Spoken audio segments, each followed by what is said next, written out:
9. Black legends of the Old West shaped American history, yet Hollywood erased them from our memory. While Western movies painted cowboys as white frontier heroes, the reality was completely different. Nearly 1 in 4 cowboys was black, and their stories outshine any Hollywood script. Let's start with the most remarkable of all, Bass Reeves, the man who likely inspired the Lone Ranger. Born into slavery in Arkansas in 1838, Reeves escaped during the Civil War and fled to Indian Territory, where he mastered Cherokee, Choctaw, Chickasaw, and Muskogee languages. When he became a deputy United States Marshal in 1875, he cut a striking figure. He was 6 feet 2 inches tall, rode a large gray horse that appeared almost white, and wore his trademark black hat. He carried twin .45 caliber Colt Peacemaker pistols, worn in a cross-draw style. The parallels to the Lone Ranger are undeniable. Reeves was a master of disguise, an expert marksman, had Native American companions, and rode what witnesses described as a silver-colored horse. He even gave out silver dollars as his calling card. Over 32 years of service, Reeves made up to 3,000 arrests and killed 20 men in the line of duty, covering 75,000 square miles of what is now Oklahoma. David Kennedy, curator at the United States Marshals Museum, calls him the most prolific law enforcement officer the nation has ever seen. The most telling story of Reeves' character came in 1902, when duty called him to arrest his own son Benjamin for murdering his wife. Despite the personal anguish, Reeves brought his son to justice. Benjamin was convicted and sentenced to life in federal prison. When Oklahoma gained statehood in 1907, new state laws prevented black men from serving as marshals, forcing Reeves into retirement. He died 3 years later, in 1910, from Bright's disease. His incredible legacy was largely forgotten until recently. While Reeves dominated law enforcement, Mary Fields conquered the mail routes. Born into slavery around 1832, Stagecoach Mary became the first black woman employed as a star route mail carrier in American history.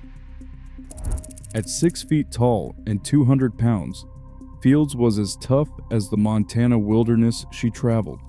Armed with a rifle and revolver, she carried mail between Cascade, Montana, and St. Peter's Mission for 8 years, without missing a single day. The harsh Montana winters could not stop her. When snow became too deep for her stagecoach, Mary strapped on snowshoes and delivered mail on foot across the 34-mile round trip. She faced bandits, wolves, and blizzards, all while well into her 60s. The town of Cascade respected her so much they closed schools to celebrate her birthday each year. When Montana passed a law forbidding women from entering saloons, the mayor specifically exempted Mary Fields.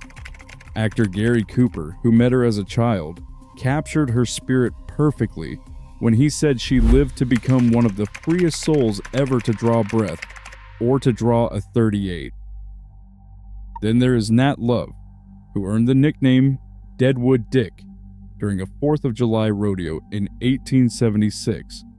Born into slavery in Tennessee in 1854, Love headed west after emancipation and became one of the most celebrated cowboys of his era. His 1907 autobiography, Life and Adventures of Nat Love, better known in the cattle country as Deadwood Dick, remains the only full-length autobiography by an African-American cowhand from that period. Love's stories read like adventure novels. He fought hostile Native Americans, chased stampeding cattle, roped wild mustangs, and shared drinks with Billy the Kid. While some historians question his more outlandish claims, his book provides invaluable insight into the black cowboy experience and helped preserve stories that might otherwise have vanished forever. Bill Pickett revolutionized rodeo by literally inventing bulldogging, the art of wrestling steers to the ground. Born in Texas in 1870, Pickett developed his technique by watching ranch dogs subdue cattle. His original method was unconventional, to say the least. He would bite the cow on the lip and fall backward to bring it down. This earned him the nickname the Dusky Demon when he joined the famous 101 Ranch Wild West show in 1905. Pickett performed alongside Buffalo Bill, Will Rogers, and Tom Mix, entertaining millions across the United States, Canada, Mexico, South America, and England. He appeared in several motion pictures, becoming the first black cowboy star. However, racism often forced him to claim Comanche heritage to perform at certain venues. His friend Will Rogers announced his funeral in 1932 with these words, "Bill Pickett never had an enemy. Even the steers would not hurt old Bill."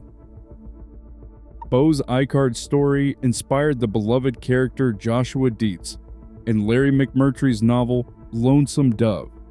Born into slavery around 1843, Icard worked the dangerous Goodnight-loving trail and earned the complete trust of legendary rancher Charles Goodnight.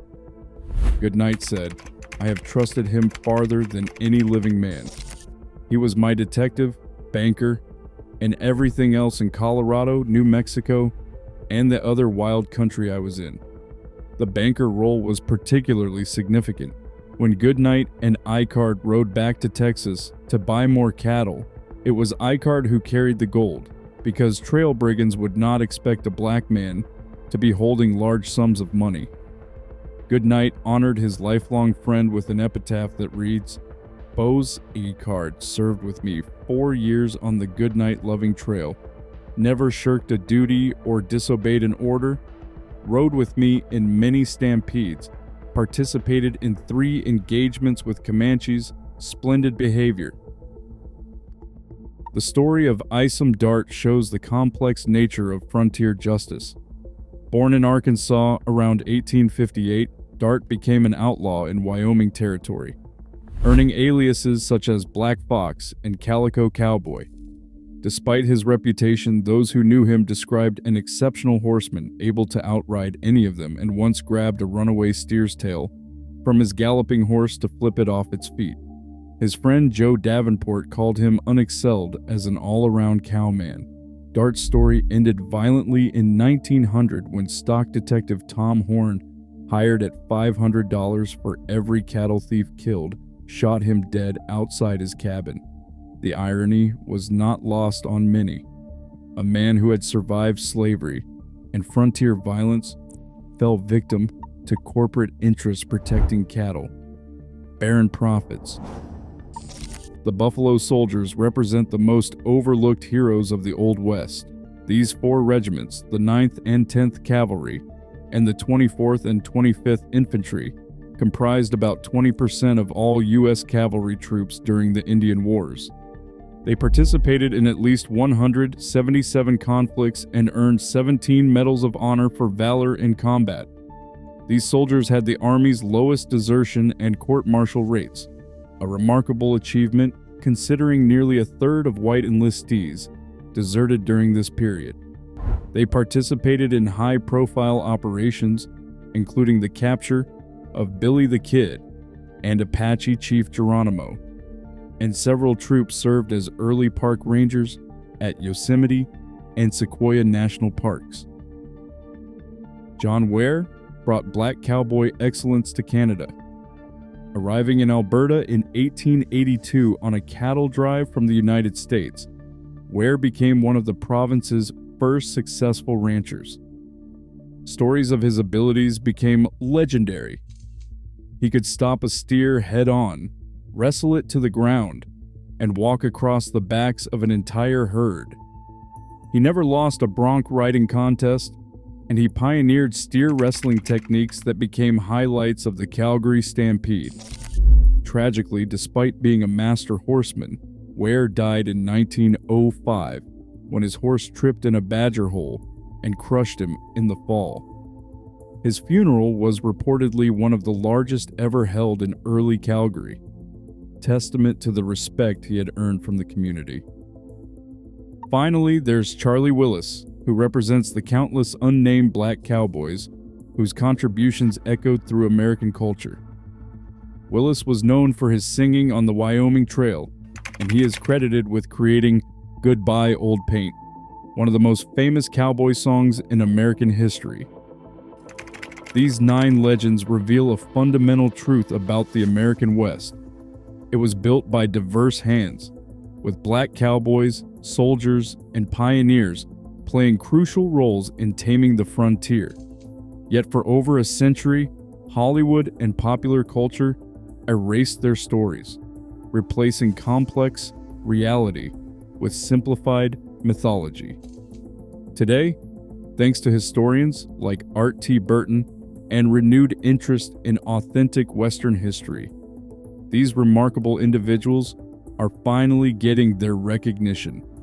From Bass Reeves' inspiring modern television series to John Ware appearing on Canadian stamps, their legacies are being restored. The real American West was far more diverse, complex, and remarkable than any Hollywood movie could capture. These 9 black legends did not just participate in building the frontier, they defined it, shaped it, and left it better than they found it. Their stories remind us that heroism knows no color, and the true spirit of the American West lives in the courage of all who dared to forge new paths in an untamed land.